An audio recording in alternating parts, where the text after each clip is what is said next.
Hello, and welcome to Continuous Improvement, the podcast where we explore the challenges and triumphs of project development in the ever-evolving landscape of technology.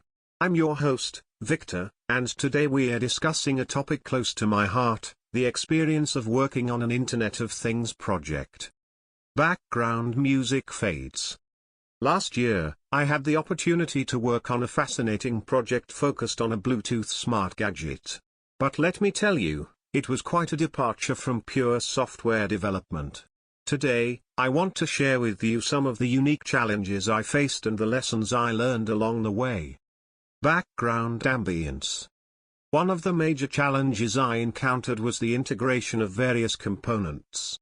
You see, different aspects of the project, such as mechanical, firmware, mobile app, and design components, were outsourced to multiple vendors. And to make things even more complex, these vendors had geographically dispersed teams and different work cultures.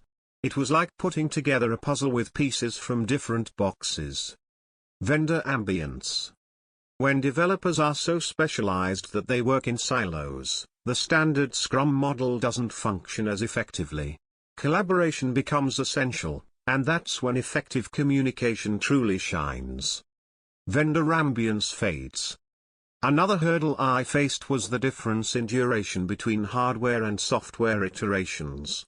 Unlike software, which can be easily modularized, hardware iterations take a much longer time.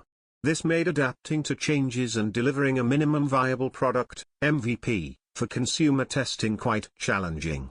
And without early user feedback, prioritizing features became a tough task. It almost felt like a waterfall-like approach in a fast-paced technology world. Hardware ambience. Additionally, diagnosing issues became a puzzle of its own. With multiple components from different vendors, it was difficult to determine whether problems stemmed from mechanical design, firmware, or mobile app development. End-to-end testing also grew more complex as interfaces evolved. And without comprehensive hardware automation, testing became a time-consuming process. Hardware ambience fades. So, what did I learn from these unique challenges?